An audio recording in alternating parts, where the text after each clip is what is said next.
Hey there. Subscribe to my channel. And also press this bell icon. So you never miss any new updates, cause whenever we upload new video you will get a notification on your phone. નમસ્તે વિદ્યાર્થી મિત્રો, આજે આપણે ધોરણ 11 નું એક paper solve કરવાનું છે. આપણું આ જે પેપર છે એનો ટેસ્ટ ઓલરેડી થઈ ચૂક્યો છે. આપણે તારીખ 1/11/2020 ના ચેપ્ટર નંબર 1 અને ચેપ્ટર નંબર 2 એમાંથી આપણે ટેસ્ટ લીધો હતો અને એ જે ટેસ્ટ લીધો એમાં આપણે એક સાચો પ્રશ્ન જે છે પ્રશ્નમાં એક સાચો જવાબ આવે તો 4 માર્ક્સ હતા અને જો ખોટો હોય તો એનો -1 હતો નીટની જેમ. એટલે કે 120 માર્ક્સનું પેપર હતું. એના જે માર્ક્સ છે એ પણ મેં તમને મોકલેલ છે. રાઈટ, ઘણા વિદ્યાર્થીઓના સારા માર્ક્સ આવ્યા છે. અમુક વિદ્યાર્થીઓએ મહેનત કરવાની જરૂર છે. હવે આ પેપરને આપણે સોલ્વ કરીએ તો પહેલો પ્રશ્ન છે આપણો. 30 પ્રશ્નો આપણે સોલ્વ કરવાના છે આજે. પહેલો, જાતિથી સૃષ્ટિ તરફ જતા સમાન લક્ષણની સંખ્યા શું થાય? ઘટે, વધે, અચળ રહે, વધે કે ઘટે? તો જો જાતિથી સૃષ્ટિ તરફ જવાની વાત કરે છે આપણને, જાતિથી સૃષ્ટિ તરફ. તો જાતિમાંથી આપણે સૃષ્ટિ તરફ જઈએ તો જાતિમાંથી પ્રજાતિ બને છે. તો પ્રજાતિમાં એક જ અલગ અલગ જાતિઓ જે છે એની જોડે સમાન લક્ષણો એ પ્રજાતિમાં આવશે.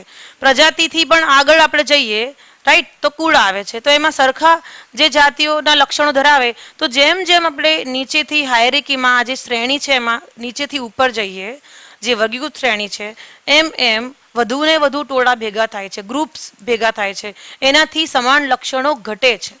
રાઈટ, પણ જો ઉપરથી નીચે ડાઉન આવીશું તો એમાં વધશે. અને જેમ આપણને પૂછ્યું શું છે, જાતિથી સૃષ્ટિ તરફ, તો સમાન લક્ષણો જે છે એ શું થાય છે? અહીંયા ઘટે છે. અહીંયા વધે છે નહીં, પણ સમાન લક્ષણો છે એ શું થશે? અહીંયા સમાન લક્ષણો ઘટે છે. સમાન લક્ષણો અહીંયા ઘટશે. ઠીક છે, તો અહીંયા જવાબ શું આપણો આવશે? એ જવાબ આવશે. ઓકે. બીજો પ્રશ્ન, પ્રજાતિ એટલે શું?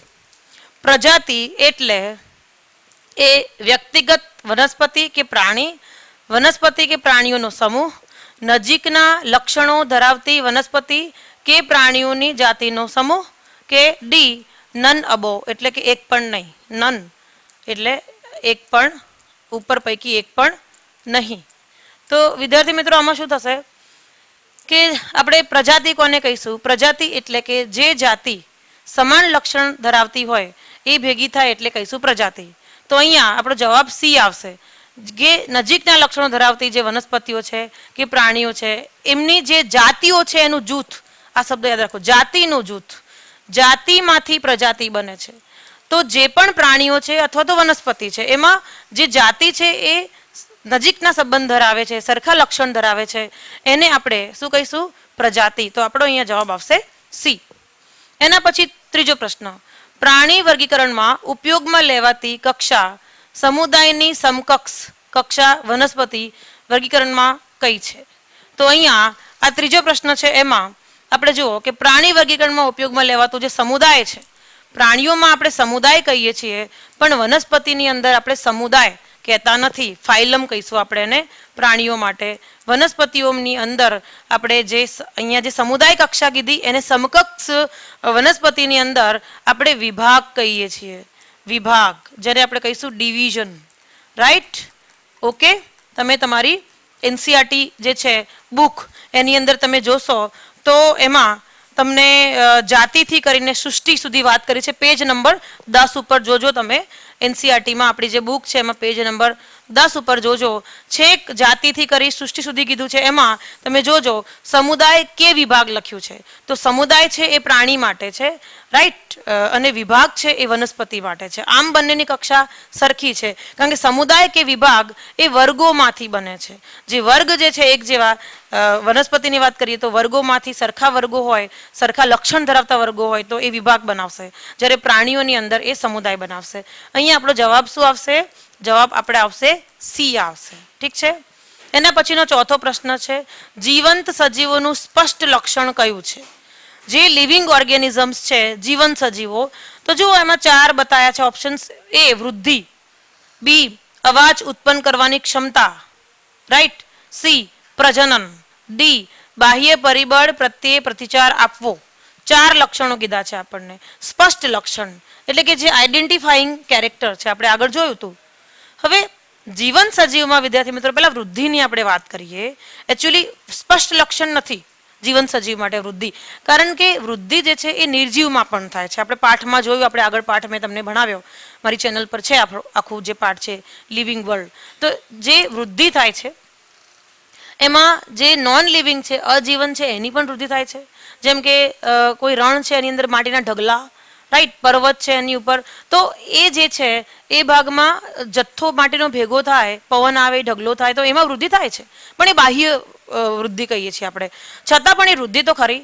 તો આ જે છે એ સ્પષ્ટ લક્ષણ નથી, રાઈટ. આ જવાબ નહીં આવે, કારણ કે આ નિર્જીવમાં પણ થાય છે વૃદ્ધિ, પણ બાહ્ય વૃદ્ધિ થાય છે. અવાજ ઉત્પન્ન કરવાની ક્ષમતા, આપણામાં પણ ક્ષમતા છે, આપણે સજીવો છીએ, અને નિર્જીવમાં પણ અવાજ ઉત્પન્ન કરવાની ક્ષમતા છે. નિર્જીવમાં તમે જુઓ, આ જે બોર્ડ છે એના ઉપર આપણે આ હું કરું છું તો અવાજ આવે છે, રાઈટ. આ પેન છે એમાં અવાજ આવે છે, રાઈટ. તો અવાજ ઉત્પન્ન કરવાની ક્ષમતા નિર્જીવમાં પણ છે. તમે લોખંડ છે એને અથડાવો તો પણ અવાજ આવશે. પછી પ્રજનનની વાત કરી, સી ઓપ્શન. પ્રજનન પણ ખોટું ઓપ્શન છે, અહીંયા આ બધા નહીં આવે, રાઈટ. પ્રજનન પણ નહીં આવે, કારણ કે પ્રજનન સજીવોનું સ્પષ્ટ લક્ષણ એટલે નથી કે અમુક આપણામાં એવા છે વંધ્ય લોકો છે જે પ્રજનન કરી શકતા નથી. જેમ કે તમને ખ્યાલ છે, મેં આગળ વાત કરી હતી એ મુજબ કે આપણા મનુષ્યમાં અમુક કપલ્સ એવા છે કે જે વંધ્ય હોય છે, રાઈટ. એ સજીવ છે. એ સ્પષ્ટ લક્ષણ કોને કહેવાય કે દરેક માટે લાગુ પડે. તો આમાં અમુક આપણામાંથી એવા છે કે વંધ્ય છે. પછી આપણે ખચ્ચરની વાત કરીએ તો એ પણ વંધ્ય છે, જે ઘોડા અને ગધેડામાંથી જે બને છે એ. બાહ્ય પરિબળ પ્રત્યે પ્રતિચાર આપો. મારી આજુબાજુ જે પણ પરિબળ છે, એક્સટર્નલ એન્વાયરમેન્ટ છે, એની સામે આપણે પ્રતિચાર આપીએ છીએ. સમજી લો કે હાલ મને ઠંડી લાગે છે, રાઈટ, અથવા તો ગરમી લાગે છે, તો ગરમીની અંદર ટકી રહેવા માટે આપણને પરસેવો થાય છે, તો એ આપણે પ્રતિચાર આપ્યો. બાહ્ય પરિબળમાં જેમ બદલાવ આવે એની સામે આપણે શું કરીએ છીએ? પ્રતિચાર આપીએ છીએ. તો આ જે છે ને એ નિર્જીવમાં નથી હોતું. નિર્જીવની અંદર આ લક્ષણ હોતું નથી. રિસ્પોન્સ કહીએ છીએ. રિસ્પોન્સ એક્સટર્નલ કોઈ પણ સ્ટિમ્યુલાઈ એની સામે રિસ્પોન્સ છે ને એ માત્ર સજીવો આપે. જવાબ આપણો ડી આવશે. પાંચમો પ્રશ્ન, નામાધિકરણ નોમેનક્લેચર ચોક્કસ સર્વમાન્ય નિયમને આધારિત હોય છે. તમને ખબર છે કે નામકરણ છે એ નિયમને આધારે છે. તો નીચે આપેલ વિધાનો પૈકી કયું વિધાન નામાધિકરણ નોમેનક્લેચર ના નિયમોની વિરુદ્ધ છે? તમને 4 વાક્યો આપ્યા છે, તો કયું વિધાન એવું છે કે જે નોમેનક્લેચર નામાધિકરણ જે છે એના આધારે નથી? તો જો જૈવ વૈજ્ઞાનિક નામ એટલે બાયોલોજીકલ નેમ જે છે એમાં પ્રથમ શબ્દ પ્રજાતિનો, ઓકે, જ્યારે બીજું નામ ચોક્કસ જાતિ, તો આ તો આપણે સાચું છે. આપણે પૂછ્યું છે નિયમની વિરુદ્ધ પૂછ્યું છે, રાઈટ. તો આ જવાબ નહીં આવે, કારણ કે આ નિયમના અકોર્ડિંગ છે, નિયમ પ્રમાણે છે.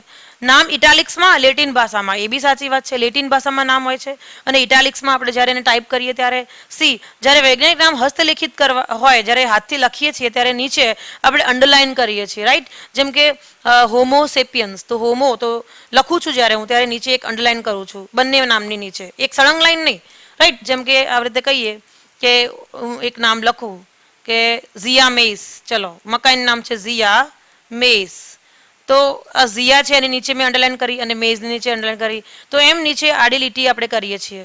અને લાસ્ટ જૈવ વૈજ્ઞાનિક નામ કોઈ પણ ભાષામાં લખવા જોઈએ ના.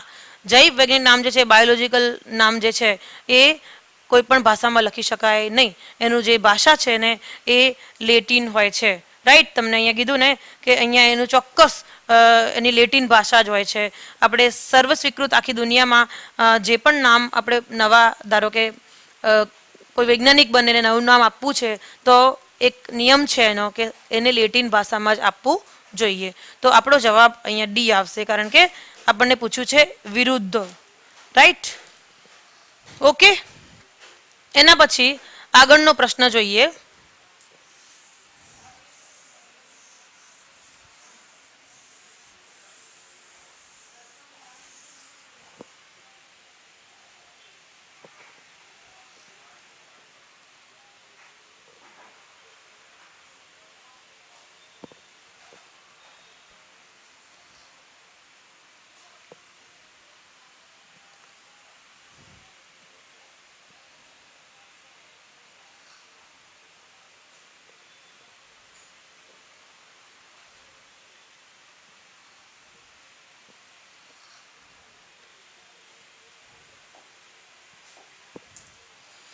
પ્રશ્ન નંબર 6 જુઓ, કોલમ 1 અને કોલમ 2, રાઈટ, આ બંનેને આપણે જોડવાની છે, રાઈટ. તો આપણે જોઈએ તો કોલમ 1 માં જુઓ, પહેલા હર્બેરિયમની વાત કરી છે, પછી કી એટલે ચાવીની વાત કરી, મ્યુઝિયમ્સ અને કેટાલોગની વાત કરી, સામે એના એકોર્ડિંગ વાક્યો લખ્યા છે. હવે આમાં A, B, C અને D એ જોડકા જોડેલ છે. તો છઠ્ઠો પ્રશ્ન છે, એમાં જુઓ, પહેલા તો આપણે જોઈએ કે એ હર્બેરિયમ. તો હર્બેરિયમ માટે શું સાચું છે? જુઓ અહીંયા આ ત્રણમાંથી પરિરક્ષિત વનસ્પતિ અને પ્રાણીઓના સંગ્રહને રાખવાનું સ્થાન, પછી કોઈ વિસ્તારમાં આપેલ પ્રત્યેક જાતિને ઓળખવા મદદરૂપ પદ્ધતિસર ટૂંકું વિવરણ, એ જગ્યાએ જ્યાં સૂકવીને એક જગ્યા છે, પ્રેસ કરેલા વનસ્પતિ નમૂનાઓને પેપર શીટ ઉપર લગાવવામાં આવે છે, સાચું છે.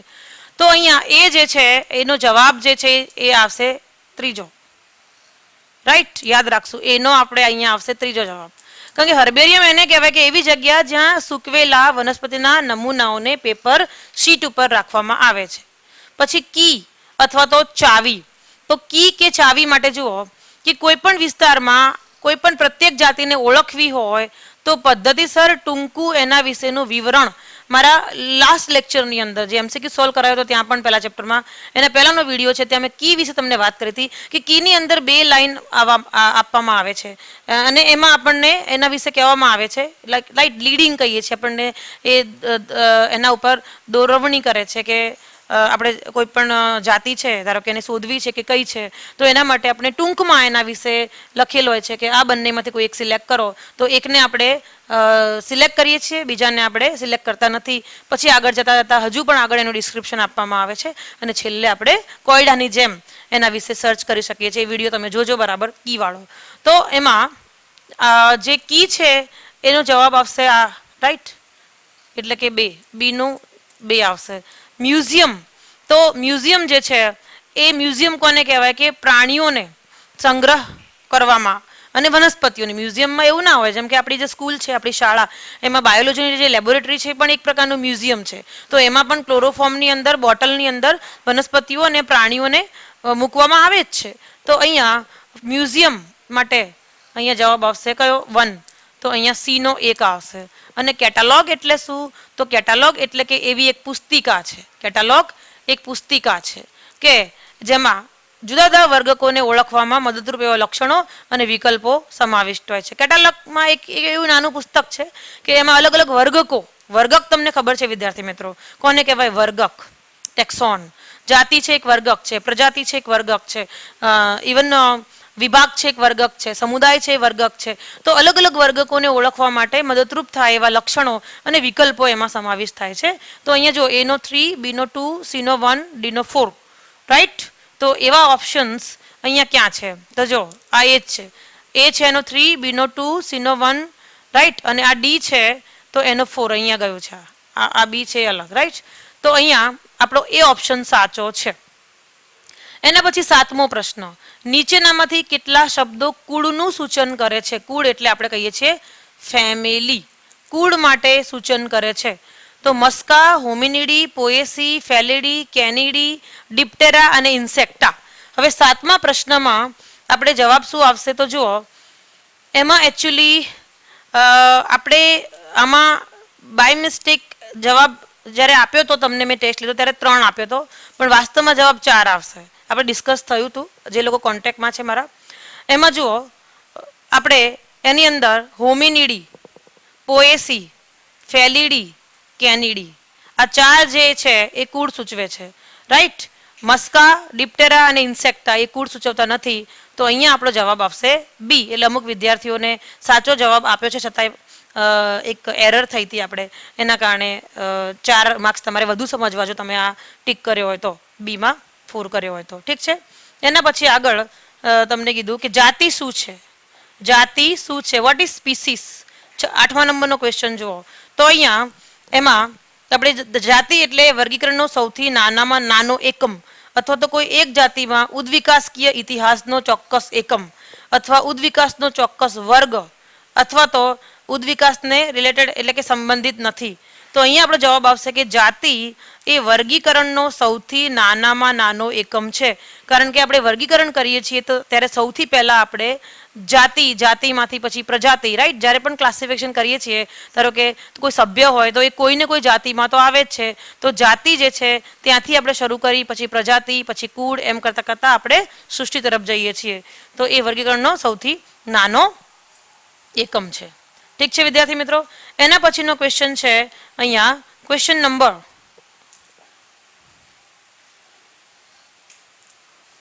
નંબર જે છે એ 9. વર્ગીકરણની કક્ષાની ઉતરતા ક્રમમાં ગોઠવણીને શું કહે છે? જ્યારે આપણે વર્ગીકરણ કરીએ છીએ ત્યારે કક્ષાઓમાં આપણે જ્યારે ઉતરતો ક્રમ કરીએ, છેક ઉપરથી કરી નીચે, એટલે કે આપણે છેક સૃષ્ટિ છે ત્યાંથી કરીને જાતિ તરફ જ્યારે ઉતરતો ક્રમ કરીએ તો એ વખતે એને શું કહેવાય? તો એને આપણે કહીશું વર્ગીકૃત શ્રેણી કહીશું. જુઓ, છેક સૃષ્ટિ તરફથી ઉતરીએ છીએ ત્યારે એને કહીશું વર્ગીકૃત શ્રેણી. તો અહીંયા હું થોડોક એક પ્રશ્ન લાવી દઉં એટલે આપણને દેખાય વ્યવસ્થિત. ઓકે, અહીંયા જવાબ શું આવશે? કક્ષાની ઉતરતા ક્રમમાં ગોઠવણીને શું કહીશું આપણે? હાયરેકી, એટલે કે એને કહીશું આપણે વર્ગીકૃત શ્રેણી. બાકી વર્ગક કોને કહેવાય? તો દરેક કક્ષાને વર્ગક કહેવાય, રાઈટ. ટેક્સોનોમિક કેટેગરી પણ નહીં કહીએ, આપણે એને કહીશું વર્ગીકૃત શ્રેણી. ઝિયામેસ, 10મો પ્રશ્ન જુઓ, એમાં એલ શું સૂચવે છે? હા, ઝિયામેસ જે છે ને, ઝિયામેસ એમ કરીને પછી પાછળ આમ એલ લખવામાં આવે છે ઘણી વખતે. તો એ એલ છે ને એ સૂચવે છે કે અહીંયા તમારે બરાબર યાદ રાખજો, કારણ કે ઘણા વૈજ્ઞાનિક નામમાં પાછળ એલ મૂકવામાં આવે છે. અને એ એલ જે મૂકવામાં આવે છે કારણ કે આ વર્ગીકરણ જે છે એ લિનિયસે કર્યું હતું એટલા માટે, રાઈટ. લેટિન કે એકદળી કે વાહક પેશીધારી નહીં આવે. બી જવાબ આવશે. વર્ગક એટલે શું? 11મો પ્રશ્ન. કોને કહીશું આપણે વર્ગક? ટેક્સોન કહીએ છીએ આપણે એને. તો વર્ગક એટલે જો પેલું પરસ્પર સંબંધ ધરાવતા કુળનો સમૂહ, પરસ્પર સંબંધ ધરાવતી જાતિનો સમૂહ, જીવંત સજીવોનો પ્રકાર કે કોઈ પણ ક્રમમાં વર્ગીકરણનું જૂથ. જેમ કે હું એમ કહું કે આ જાતિ, એના ઉપર આવે છે પ્રજાતિ, પછી આવે છે કુળ, તમને ખ્યાલ છે છેક સૃષ્ટિ સુધી જઈએ તો આ દરેકને વર્ગક કહેવાય. આને પણ વર્ગક કહેવાય, આ પણ વર્ગક છે, આ પણ વર્ગક છે, દરેકને વર્ગક કહીશું. તો વર્ગક એટલે શું? કોઈ પણ ક્રમમાં જે જૂથ છે વર્ગીકરણનું, આ જૂથ છે, આ પણ જૂથ છે, રાઈટ, એને આપણે કહીશું વર્ગક. તો અહીંયા આપણો જવાબ શું આવશે? ડી જવાબ આવશે. એના પછી 12મો પ્રશ્ન. હર્બેરિયમ પત્રકની જમણી બાજુ કઈ માહિતી સમાવાતી નથી? તો હર્બેરિયમ પત્રક જે છે એ આપણે આ રીતે જોઈએ તો એની જમણી બાજુ અહીંયા તો આપણી વનસ્પતિ ચોંટાડીએ છીએ આપણે, અને આ બાજુ આપણે એના વિશે માહિતી લખીએ છીએ. તો એક વૈજ્ઞાનિક નામ, બી પ્રાપ્તિ સ્થાન, સી ઉદ્ભવ સ્થાન અને ડી પ્રચલિત નામ. તો એમાં જુઓ, અહીંયા આપણે નામ તો લખીએ છીએ વૈજ્ઞાનિક, એટલે આ તો સાચું, પણ કઈ માહિતી સમાવાતી નથી, રાઈટ. પ્રાપ્તિ સ્થાન ક્યાંથી આપણે લીધું છે, મેં પણ તમને વિડીયોમાં સમજાવ્યું હતું કે કઈ જગ્યાએથી આપણે લીધું છે. જે જગ્યાએથી લીધું હોય એનું નામ, પછી એનું પ્રચલિત નામ પણ લખવામાં આવે છે. જેમ કે વૈજ્ઞાનિક નામની સાથે જેમ કે લીમડો હોય તો લીમડાનું નામ છે એઝાડિરાસ્ટા ઇન્ડિકા, તો એની નીચે એનું પ્રચલિત નામ, જેમ કે ગુજરાતમાં આપણે લીમડો કહીએ છીએ અથવા તો નીમ ટ્રી પણ કહીએ, તો એ પણ લખવામાં આવે, પણ એનું ઉદ્ભવ સ્થાન લખતા નથી. એટલે અહીંયા આપણો જવાબ શું આવશે? સી આવશે, રાઈટ. કારણ કે અહીંયા એમ લખ્યું છે પ્રશ્નમાં કે સમાવાતી નથી, કઈ માહિતી સમાવાતી નથી, તો આપણે એનો ઉદ્ભવ ક્યાંથી થાય છે એ આપણે એ લેતા નથી, રાઈટ. હવે આપણે આગળ જોઈશું 13મો પ્રશ્ન.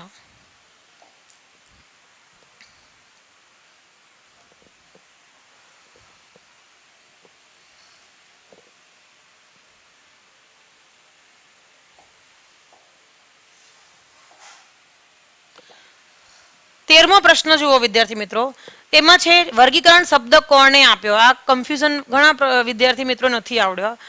વર્ગીકરણ શબ્દ કોને આપ્યો? કોઈ લોકોએ લિનિયસ લખ્યું છે, એકચ્યુઅલી વર્ગીકરણ શબ્દ કેન્ડોલે આપ્યો હતો. આ મેં એક્સ્ટ્રા એક પ્રશ્ન પૂછ્યો છે, એટલે અહીંયા જવાબ શું આવશે? આપણો સી આવશે, રાઈટ. આઇકલરે નહીં, એરિસ્ટોટલે નહીં, પણ કેન્ડોલે આપ્યો હતો. 14મો પ્રશ્ન. વી ટેકરે સજીવોને કેટલી સૃષ્ટિમાં વહેંચી હતી? તો વી ટેકરે 5 સૃષ્ટિ આપી હતી, 5 કિંગડમ. તો અહીંયા આ બહુ સરળ પ્રશ્ન પૂછ્યો છે, રાઈટ. તો 14મા પ્રશ્નમાં આપણો જવાબ આવશે ડી. એના પછી 15મો કંટાજિયમ, એકચ્યુઅલી કંટાજિયમ ટી એ આવે, કંટાજિયમ વાઇવમ ફ્લુઇડમ. આ શબ્દ તમને ખ્યાલ છે ને, કંટાજિયમ વાઇવમ ફ્લુઇડમ. એમાં જે ચેપગ્રસ્ત જે છે પાણી એ નાખ્યું ત્યારે એમાં ચેપ લાગ્યો છોડમાં, તમને યાદ છે, રાઈટ. તો કંટાજિયમ વાઇવમ ફ્લુઇડમ કોને રજૂ કર્યું હતું? તો 15મા પ્રશ્નમાં આપણો જવાબ આવશે બેજેરિંગ, રાઈટ. તમે જુઓ પાઠમાં. એના પછી 16મો માઇકોબાયોન્ટ અને ફાઇકોબાયોન્ટ શેમાં જોવા મળે છે?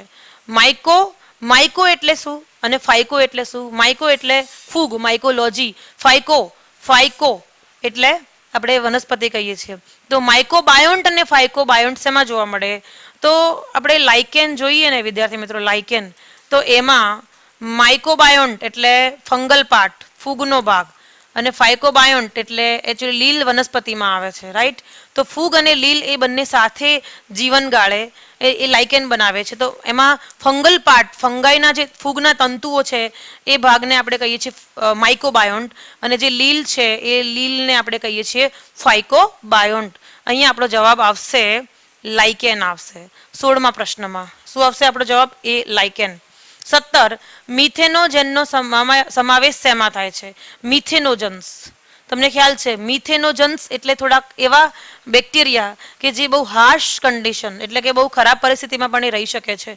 તો 17મો જે છે એમાં આપણે જોઈએ કે જે લોકો બહુ ખરાબ પરિસ્થિતિમાં રહી શકતા હોય ને એ આર્કી બેક્ટેરિયા છે, રાઈટ. એ એક આર્કી પણ છે. પછી બીજા તમને ખબર છે કે આર્કી બેક્ટેરિયામાં કોણ આવે?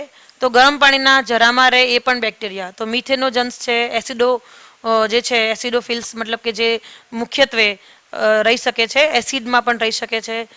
તો એ બધા બેક્ટેરિયા છે એ આર્કી બેક્ટેરિયા. તો મિથેનોજન્સ આર્કી બેક્ટેરિયામાં આવશે, ડાયનોફ્લેજેલેટમાં નહીં આવે, સ્લાઇમ મોલ્ડમાં નહીં આવે, અથવા તો એ યુ બેક્ટેરિયામાં નહીં આવે. યુ બેક્ટેરિયા તો ટ્રુ બેક્ટેરિયા છે, રાઈટ.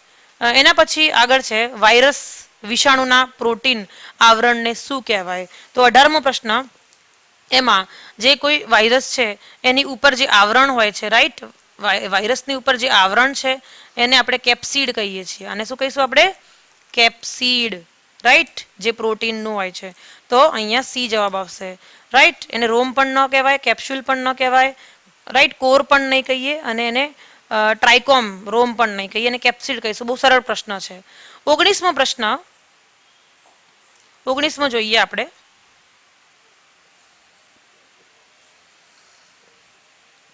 અહીંયા થોડોક હું લાવી દઉં ઉપર.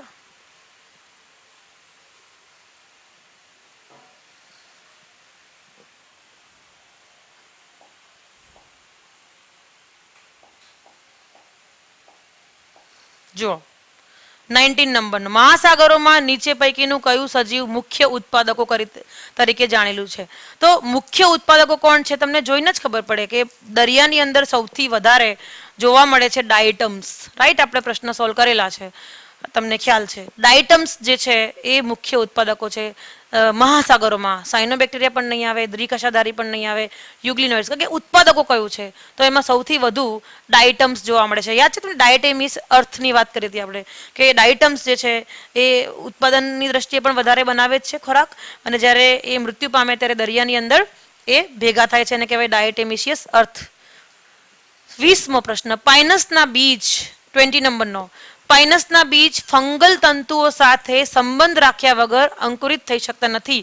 આવું બને છે કારણ કે તેઓ કવકજાળ સાથે અવિકલ્પી સંબંધ હોય છે. એનું બીજાવરણ ઘણું કઠણ હોય છે. તેના બીજો અવરોધકો ધરાવે છે જે અંકુરણને અટકાવે છે. એનો ભ્રૂણ અવિકસિત હોય છે. બરાબર યાદ રાખજો કે પાઇનસના જે બીજ છે ને એને અંકુરણ કરવું હોય ને તો ફૂગના તંતુની કમ્પલસરી એને જરૂર પડશે. ઓબ્લિગેટરી એટલે કમ્પલસરી. એને ફૂગના તંતુ જોડે એ જો નહીં જોડાય ને તો પછી એ વ્યવસ્થિત પાણીને એબ્ઝોર્બ નહીં કરી શકે અને એનું અંકુરણ નહીં થઈ શકે. એટલે જે પાઇનસના જે બીજ છે એ કવકજાળ એટલે શું? જે ફૂગ જે છે ને એ ફૂગના કવક તંતુ હોય છે ને જાળા જેવી રચના બનાવે ને કહીશું કવકજાળ. અવિકલ્પી સંબંધ, અવિકલ્પી એટલે ઓબ્લિગેટરી. મેં હમણાં શબ્દ કીધો ઓબ્લિગેટરી. એનો સંબંધ જે છે ને એ અવિકલ્પી છે. પાઇનસના બીજને નહીં જ ચાલે ફૂગ સિવાય. ફૂગના કવક જાળ સિવાય, કારણ કે ફૂગના તંતુઓ એના માટે પાણી એબ્ઝોર્બ કરીને લઈ આપે છે, રાઈટ. એની રીતે એ એબ્ઝોર્બ કરતું નથી, શોષણ કરતું નથી. બીજાવરણ કઠણ છે તો તદ્દન ખોટી વાત. અહીંયા જવાબ આપણો એ છે. તેના બીજો અવરોધકો ધરાવે છે જે અંકુરણને અટકાવે છે, એ પણ ખોટી વાત કે અવરોધકો એવું કોઈ હોતું નથી. અને ભ્રૂણ અવિકસિત હોય છે, એ પણ ખોટી વાત. આપણને આ જે છે એ લાઈન બુકમાં આપી છે. 21મો પ્રશ્ન, એમાં ડાયનરે ખાલી જગ્યાની શોધ કરી. તો ડાયનરે મુક્ત ચેપી આરએનએ ની શોધ કરી હતી એકચ્યુઅલી, રાઈટ. આરએનએ ની શોધ કરી હતી ડાયનરે, રાઈટ. મુક્ત ચેપી ડીએનએ, પ્રોટીન કે બેક્ટેરિયોફેજ નહીં આવે. નીચેનામાંથી કેટલી કોથળીમય ફૂગ છે? હવે 22મા પ્રશ્નમાં અહીંયા આપણે જવાબ આવશે. જુઓ, કોથળીમય ફૂગ કેટલી છે આપણને એમ કહ્યું છે. તો કોથળીમય ફૂગ એક તો જુઓ અહીંયા Aspergillus, trichoderma, Rhizopus, Aspergillus, trichoderma, ઉસ્ટિલાગો, Penicillium, આલ્બ્યુગો, Mucor, ક્લેવિસેપ્સ, ન્યુરોસ્પોરા. તો વિદ્યાર્થી મિત્રો, આપણને જે ફૂગ જે છે એમાં આપણને એસ્પરજિલસ, પછી પેનિસિલિયમ, પછી ક્લેવિસેપ્સ ને ન્યુરોસ્પોરા, રાઈટ. આપણને બુકમાં પેજ નંબર, આપણી જે એનસીઆરટીની જે બુક છે એની અંદર જે બીજું ચેપ્ટર છે એની અંદર આપણને કોથળીમય ફંગાઈની વાત કરી છે. તો કોથળીમય જે ફૂગ છે આપણે એને સેક ફંગાઈ કહીએ છીએ, રાઈટ. આસ્કોમાઇસિટીસ કોથળીમય, પેજ નંબર 23 ઉપર જોજો. એની અંદર આપણને કહ્યું છે કે આસ્કોમાઇસિટીસમાં મુખ્ય સભ્ય તરીકે પેનિસિલિયમ, પેનિસિલિયમ તો છે જ, અને પાછળ 24 નંબરના પેજ ઉપર આપણને બતાવ્યું છે એ છે એસ્પરજિલસ, ક્લેવિસેપ્સ અને ન્યુરોસ્પોરા. એટલે પેનિસિલિયમ, રાઈટ, એસ્પરજિલસ, ક્લેવિસેપ્સ, ન્યુરોસ્પોરા. તો અહીંયા આપણો જવાબ શું આવશે? એ 22માં આપણો જવાબ આવશે ડી જવાબ આવશે. ઠીક છે. આગળ, નીચેનામાંથી કેટલા બેક્ટેરિયાનો સમાવેશ સત્ય બેક્ટેરિયામાં થાય છે? સત્ય, ટ્રુ બેક્ટેરિયા, રાઈટ. તો એમાં જો મિથેનોજન્સ, હેલોફિલ્સ, થર્મોએસિડોફિલ્સ, આનો સમાવેશ નહીં થાય, કારણ કે આ જે બધા છે ને એ બધા આર્કી બેક્ટેરિયા છે જે બહુ ખરાબ કન્ડિશનમાં રહેતા હોય. મિથેનોજન્સ એ છાણમાં રહે છે, અથવા તો ઢોર જે છે એના આંતરડામાં રહે છે. હેલોફિલ્સ ખારી જગ્યાએ રહે છે. થર્મોએસિડોફિલ્સ છે એ એસિડિક માં રહે છે. તો નોસ્ટોક્સ, પછી એનાબિના, પછી રાઇઝોબિયમ અને નાઇટ્રોસોમોનાસ. તો એની અંદર નોસ્ટોક્સ, એનાબિના, રાઈટ, રાઇઝોબિયમ અને નાઇટ્રોસોમોનાસ, આ જે બેક્ટેરિયા છે એ આપણા ટ્રુ બેક્ટેરિયા છે. તમને એ વાત એનસીઆરટીની અંદર આપણું જે બીજું ચેપ્ટર છે એમાં આપણને વાત કરી છે યુ બેક્ટેરિયા. પેજ નંબર 19 ઉપર તમે જોજો, રાઈટ. સત્ય બેક્ટેરિયા આપણે યુ બેક્ટેરિયા કહીશું. અને પેજ નંબર 19 ઉપર જોજો, તમને આની વાત કરી છે. નોસ્ટોક ને એનાબિના, એમાં નોસ્ટોક તો આપણને ડ્રો કરી જ છે, રાઈટ. નોસ્ટોક અને એનાબિના આ બંને સાઇનો બેક્ટેરિયા છે, એ પણ એમાં જ આવે. રાઇઝોબિયમ જે છે એ પણ મૂળ ગંડિકાઓમાં રહે છે. અને નાઇટ્રોસોમોનાસ બેક્ટેરિયા પણ છે, નાઇટ્રોસોમોનાસ, નાઇટ્રોસોકોકસ, એ બેક્ટેરિયા જે છે. તો આ ચારે ચાર જે છે એ ટ્રુ બેક્ટેરિયા છે. તો 23માં જવાબ શું આવશે આપણો? 4, એટલે કે ડી જવાબ આવશે. ઠીક છે. એના પછી આગળ જોઈએ.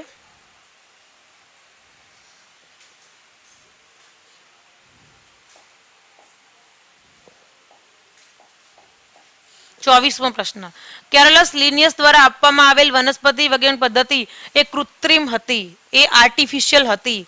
તો કેરલસ લિનિયસે જે પદ્ધતિ આપી, રાઈટ, એ કૃત્રિમ હતી. શા માટે? તો જો તે વનસ્પતિઓમાં ઉદ્વિકાસથી સંબંધિત હતી, તે માત્ર પુષ્પીય લક્ષણને સમાનતા અને ભિન્નતાને આધારે હતી, દેહ ધાર્મિક કારણોની સાથે સાથે બાહ્યકાર લક્ષણને પણ ધ્યાનમાં લેવાયા હતા કે એક પણ નહીં. તો વિદ્યાર્થીઓ 24માં જવાબ આવશે કે કેરલસ લિનિયસે જે પદ્ધતિ આપી, રાઈટ, એને આપણે એમ કહીએ છીએ કે એ આર્ટિફિશિયલ, કૃત્રિમ હતી. કારણ કે એમને બીજા કોઈ અન્ય લક્ષણો જોયા જ નહોતા.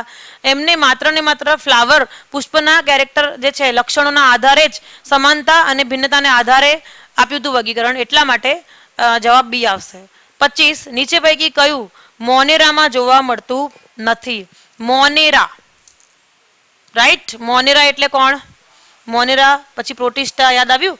મોનેરા એટલે આપણે બેક્ટેરિયા કહીશું. તો બેક્ટેરિયાની અંદર કયું જોવા મળતું? તો બેક્ટેરિયામાં ડીએનએ બી હોય. જુઓ, આ જે બેક્ટેરિયા છે એની અંદર ડીએનએ પણ હોય છે, રાઈટ. સર્ક્યુલર ડીએનએ પણ હોય છે, એટલે એને પ્લાઝમિડ કહીએ છીએ. રિબોઝોમ્સની અંગિકા પણ હોય છે, રિબોઝોમ્સ હોય છે. ઉત્સેચક પણ બેક્ટેરિયામાં હોય છે. બેક્ટેરિયામાં કણાભસૂત્ર હોતું નથી, એટલા માટે અહીંયા જોવા મળતું નથી, તો એમાં જવાબ શું આવશે? ડી આવશે, રાઈટ. માઇટોકોન્ડ્રિયા, કણાપસૂત્ર, એ તો એટલું મોટું છે કે બેક્ટેરિયા એમાં આવે. બેક્ટેરિયા બહુ સૂક્ષ્મ છે, એટલે આપણો જવાબ આવશે કણાપસૂત્ર.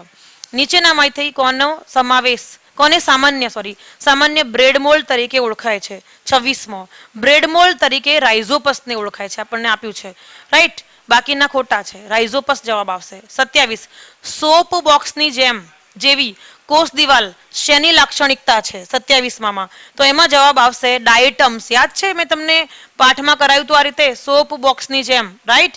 આ રીતે સાબુદાની હોય ને એમ એની દિવાલ હોય છે ડાયટમ્સમાં, સોપ બોક્સની જેમ. તો અહીંયા આપણો જવાબ આવશે ડાયટમ્સ, બાકીમાં નહીં.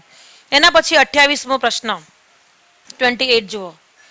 અહીંયા તમને પૂછ્યું છે વિધાન અને એનું કારણ, આમાં A+R પ્રકારના પ્રશ્નો છે. તમને આવા પ્રશ્ન પણ પૂછાય. 28મો પ્રશ્ન, તો એમાં ગ્રામ નેગેટિવ બેક્ટેરિયા જ્યારે આલ્કોહોલથી ધોવામાં આવે ત્યારે અભિરંજક જાળવતા નથી, આવું એક વિધાન મૂક્યું છે. ગ્રામ નેગેટિવ બેક્ટેરિયા ઉપર જ્યારે આપણે આલ્કોહોલ નાખીએ છીએ ત્યારે અભિરંજક ધરાવતા નથી. આ વાત સાચી છે. મેં તમને આ સ્ટેન મેથડ આખી વિડીયોમાં જો મેં બતાવી છે તમને બેક્ટેરિયામાં, કે જ્યારે ગ્રામ નામના વૈજ્ઞાનિકે સ્ટેન પદ્ધતિ આપણને આપી ત્યારે સૌથી પહેલા બેક્ટેરિયા ઉપર આપણે શું નાખીએ છીએ? બેક્ટેરિયા ઉપર દિવાલ, તમને ખ્યાલ છે ને, પેપ્ટિડોગ્લાયકેનની છે મેઇન. પણ ગ્રામ પોઝિટિવમાં પેપ્ટિડોગ્લાયકેનનું લેયર બહુ જાડું છે અને નેગેટિવમાં એ બહુ પાતળું છે ને એની ઉપર લિપિડનું સ્તર છે. હવે જ્યારે નેગેટિવ હોય કે પોઝિટિવ હોય, જ્યારે ઉપર નાખીએ છીએ તો આપણે પહેલું નાખીએ છીએ ક્રિસ્ટલ વાયોલેટ, તો બંને પહેલાં તો એબ્ઝોર્બ કરી લે છે ક્રિસ્ટલ વાયોલેટ. પછી જ્યારે આપણે આલ્કોહોલ નાખીએ છીએ ત્યારે આલ્કોહોલથી ગ્રામ નેગેટિવ બેક્ટેરિયાની દિવાલ લિપિડની બની છે એ ત્યાંથી એ નીકળી જાય છે, કારણ કે લિપિડ નીકળે તો એની જોડે અભિરંજકો જે ગયા છે અંદર એ બી નીકળી જશે. તો ગ્રામ નેગેટિવને જ્યારે આલ્કોહોલથી વોશ કરીએ છીએ ત્યારે જે ક્રિસ્ટલ વાયોલેટ છે એ બધું ધોવાઈ જાય છે, બધું નીકળી જાય છે, રાઈટ. એ આપણે સમજાવ્યું છે, તો આ વાક્ય સાચું છે. કારણ ગ્રામ નેગેટિવ બેક્ટેરિયામાં બાહ્ય પટલનો બાહ્ય ભાગ લિપોપોલિસેકેરાઇડ ધરાવે છે. યસ, લિપિડ છે, એની અંદર મેઇન લિપિડ છે લિપોપોલિસેકેરાઇડ્સ, અને લિપિડ છે ને એ આલ્કોહોલથી ધોવાઈ જાય છે. તો આ વાત બી સાચી છે, અને લિપિડ છે એટલે જ તો એ ધોવાય છે, તો અભિરંજક જળવાતું નથી. અને યાદ છે પછી આપણે જ્યારે નાખીએ છીએ પિંક કલરનું પેલું સ્ટેન, રાઈટ, તો એમાં બેઝિક ફુક્સિન નાખીએ છીએ, પિંક કલરનું આપણે નાખીએ છીએ, એના કારણે થઈ અને બેક્ટેરિયા ગ્રામ નેગેટિવ પિંક બને છે પાછળથી જ્યારે ડાય નાખીએ છીએ ત્યારે. એટલે અહીંયા બંને સાચા છે અને કારણ બી છે, કારણ કે નેગેટિવ બેક્ટેરિયાનું બાહ્ય પટલ લિપિડનું લિપોપોલિસેકેરાઇડનું છે, પોલિસેકેરાઇડ પ્લસ લિપિડ, અને લિપિડ એ ધોવાય છે એના કારણે થઈને પેલું અભિરંજક જળવાતું નથી. તો અહીંયા એ અને આર બંને સાચા. આર એની સમજૂતી છે, અહીંયા આપણો જવાબ એ આવશે. જ્યારે અહીંયા શું છે, એ અને આર સાચા, આર એ સમજૂતી નથી. તો સાચા તો બંને છે પણ સમજૂતી નથી, તો એ ખોટું. એ સાચું, આર ખોટું, એ ખોટું, આર સાચું. તો અહીંયા આપણો જવાબ આવશે એ. તો હવે આપણા લાસ્ટ બે પ્રશ્નો જોઈએ, રાઈટ. 29મો અને 30મો. જો 29મો પ્રશ્ન, 29 નંબરનો પ્રશ્ન. કારણ એ પણ એઝેશન રીજન પ્રકારનું છે, રાઈટ. ફૂગ જમીન પર, પાણીમાં, અહીંયા ઉપર વિધાન છે, પહેલા એ જોઈ લો. વિધાન એટલે બે છે અહીંયા, 29 નંબર અહીંયા એકચ્યુઅલી આવે વિધાન. ફૂગ ખૂબ વ્યાપક રીતે પ્રસરેલ છે, તેઓ પ્રાણીઓ અને વનસ્પતિ દેહમાં બહાર તેમજ અંદર જીવી શકે છે. હવે અહીંયા વિદ્યાર્થી મિત્રો ફૂગ માટે કીધું છે વિધાન કે વ્યાપક રીતે એ પ્રસરે છે, રાઈટ. તો એમાં જુઓ, ફૂગ જે છે ને એ એકચ્યુઅલી વ્યાપક રીતે પ્રસરે છે, બરાબર છે. પ્રાણીઓ અને વનસ્પતિ દેહમાં બહારે જોવા મળે, અંદર બી જોવા મળી શકે છે. પછી કારણ, ફૂગ છે એ જમીન પર, પાણીમાં કે બીજા સજીવ પર વૃદ્ધિ કરી શકે છે, કારણ કે વિવિધ રંજક કણો ધરાવે છે. વિદ્યાર્થી મિત્રો આ વાત ખોટી છે. ફૂગની અંદર રંજક કણો નથી હોતા, અને એમાં ક્લોરોફિલ, કેરોટીનોઇડ્સ, રાઈટ, ફ્યુકોઝેન્થિન, ફાઇકોઇરિથ્રિન આ બધું બતાવ્યું છે. આ તો લીલમાં હોય છે, આપણને ફૂગમાં વાત કરી છે આ વિધાનમાં. તો 29 નંબરમાં આપણો જવાબ જે આવશે ને વિદ્યાર્થી મિત્રો શું છે, જો એ તો સાચું છે. અહીંયા એ વિધાન છે ને એ સાચું છે. આ સાચું છે કે એ લોકો બધે જ જોવા મળે છે, એના તંતુઓ અથવા તો એ બધે જ બીજાણુ જોવા મળે છે, રાઈટ. ફૂગ તો લગભગ બધે જોવા મળે. આપણને માથામાં પણ સ્ક્રેપ કરો ને તો એના પણ નાના નાના સ્પોર્સ દેખાય, મતલબ કે માઇક્રોસ્કોપમાં જોઈએ તો ડેન્ડ્રફ જે છે એ પણ ફૂગ જ છે. તો પ્રાણીઓ અને વનસ્પતિ દેહમાં બહાર બી જોવા મળે. આપણને દાદર ખુજલી પણ થાય છે, ઇવન આપણા બોડીમાં પણ થઈ શકે છે. અને ફૂગ છે એ જમીન પર, પાણીમાં, પાણીમાં વિદ્યાર્થી મિત્રો ન થાય, બીજા સજીવો પર વૃદ્ધિ કરી શકે છે, કારણ કે એની અંદર રંજક કણો હોય છે. હવે રંજક કણો લીલમાં હોય છે, એની પાસે રંજક કણો નથી હોતા. તો એ સાચું અને આર ખોટું. સી જવાબ આવશે. એ સાચું અને આર ખોટું. લાસ્ટ 30મા નંબરનો પ્રશ્ન ફિગર વાળો મૂક્યો છે. તો 30મા નંબરના પ્રશ્નમાં જુઓ કે તમને આ એક ફિગર મૂકી છે. શું છે આ? રાઈટ, આ ફિગર તમને જોઈને જ ખબર પડી જાય કે આ જે છે એ એક લીલ છે અને તંતુમય લીલ છે. એકચ્યુઅલી આ લીલ એક કોષી છે. આ એક કોષ, આ બીજો કોષ, આ ત્રીજો કોષ. રાઈટ, આ નોસ્ટોક લીલ છે. રાઈટ, તંતુમય blue green algae, BGA cyanobacteria છે. બ્લુ ગ્રીન આલ્ગી, એમાં અમુક અમુક કોષો એના બદલાય છે અને અભિકોષ કહેવાય.